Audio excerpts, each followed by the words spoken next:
First ever factory outlet Mukunda jewellers నూతన branches ఈ ఫిబ్రవరి 20న Jubilee hills మరియు ఫిబ్రవరి 28న వైజాగ్ లో గ్రాండ్ ఓపెనింగ్. 4 ఏళ్ల క్రితం పెళ్లి చేసుకున్న దంపతులు ఒక విషయంలో గొడవపడ్డారు. దీంతో ఇద్దరికీ చెడింది. భర్తను విడిచి దూరంగా ఉంటోంది భార్య. ఈ క్రమంలోనే అతడిపై కేసులు పెట్టింది. 2 ఏళ్ల క్రితం విడాకులు తీసుకున్నారు. ఆ తర్వాత మరో వ్యక్తిని పెళ్లి చేసుకుని కొత్త జీవితం మొదలుపెట్టింది మాజీ భార్య. సీన్ కట్ చేస్తే భార్య రెండో పెళ్లి చేసుకుందని తన మనసులో కక్షను పెంచుకున్నాడు మాజీ భర్త. ఎలాగైనా ఆమెను అంతం చేయాలని ప్లాన్ చేశాడు. అనుకున్న విధంగా మాజీ ఇల్లాలని హత్య చేశాడు. అసలు థ్రిల్లింగ్ క్రైమ్ స్టోరీ వెనుక ఉన్న అసలు కోణాలు ఏంటో ఇప్పుడు తెలుసుకుందాం. హైదరాబాద్ వనస్థలిపురంలోని ఒక అపార్ట్మెంట్. బుధవారం రోజు మాదిరిగానే ఎవ్వరి పనుల్లో వాళ్ళు బిజీగా ఉన్నారు. మధ్యాహ్నం నిశ్శబ్దంగా ఉన్న ఆ అపార్ట్మెంట్లో పెద్దగా అరుపులు కేకలు వినిపించాయి. ఆ అరుపులు క్షణాల్లో భయానకంగా మారాయి. దీనికి కారణం 4 నెలల గర్భిణి సునీత రక్తపు మడుగులో పడి ఉండడమే. ఆమెను హత్య చేసింది ఎవరో కాదు, మాజీ భర్త దేవరకొండ మహేష్. పెద్దపల్లి జిల్లా మంథని ప్రాంతానికి చెందిన మహేష్ 2022లో మహారాష్ట్రలోని చంద్రాపూర్ జిల్లా బల్లార్పూర్ మండలం తిలక్వాడ్ గ్రామానికి చెందిన సునీతను ప్రేమించి పెళ్లి చేసుకున్నాడు. పెళ్లి అనంతరం ఇద్దరూ కెనడాకు వెళ్లారు. కానీ విదేశాల్లో వారు కలలు కన్న జీవితం ఎక్కువ కాలం నిలవలేదు. 8 నెలల్లోనే ఇద్దరి మధ్య విభేదాలు పెరిగాయి. భర్త తనను వేధిస్తున్నాడు అన్న కారణంతో సునీత ఇండియాకు తిరిగి వచ్చి పోలీసులను ఆశ్రయించింది. ఈ క్రమంలోనే భర్తపై కేసు నమోదైంది. మహేష్కు లుక్అవుట్ నోటీసులు జారీ చేశారు పోలీసులు. ఇలా కొద్ది నెలలు కేసు సాగుతుండగా 2024లో మహేష్ సునీతలు విడాకులు తీసుకున్నారు. హైదరాబాద్లో సాఫ్ట్వేర్ ఉద్యోగం చేయడం ప్రారంభించిన సునీత వనస్థలిపురానికి చెందిన సాఫ్ట్వేర్ ఇంజనీర్ శ్రీనాథ్తో పరిచయం పెంచుకుంది. ఆ పరిచయం ప్రేమగా మారి 2025లో పెళ్లి వరకు వెళ్ళింది. ప్రస్తుతం ఆమె 4 నెలల గర్భిణి.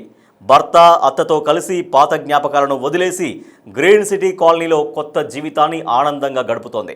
తన మాజీ భార్య ఆనందంగా ఉండటం చూడలేకపోయాడు మహేష్. విడాకుల తర్వాత మహేష్ తల్లి మరణం, వీసా సమస్యలు, సునీత కేసు విచారణ ఇవన్నీ అతడిలో అసహనాన్ని పెంచాయి. తన జీవితం గందరగోళంగా మారడానికి కారణం సునీతనే అని భావించాడు.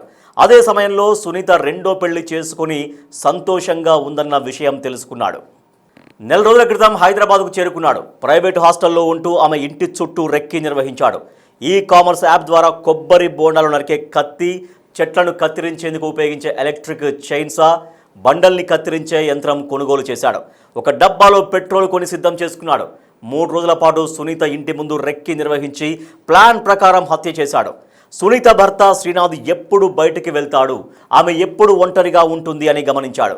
బుధవారం మధ్యాహ్నం 12 గంటల సమయంలో లిఫ్ట్లో కాకుండా మెట్ల నుంచి సునీత ఉండే 4th ఫ్లోర్కు వెళ్ళాడు. ఇంటి తలుపు తట్టాడు. తలుపు తెరిచిన సునీతను చూసి ఒక్క క్షణం కూడా వెనకాడుగు వేయలేదు. లోపలికి దూసుకెళ్లి గొడవ మొదలుపెట్టాడు.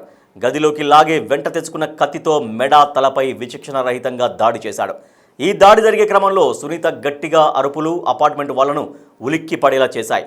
ఏం జరిగిందో అని అత్త లోపలికి వెళ్ళి చూసేసరికి సునీత రక్తపు మడుగులో పడి ఉంది. బయటకు పెద్దగా అరుపులు వినిపించడంతో అపార్ట్మెంట్ వాసులు ఆమె ఫ్లాట్ దగ్గరికి చేరుకున్నారు.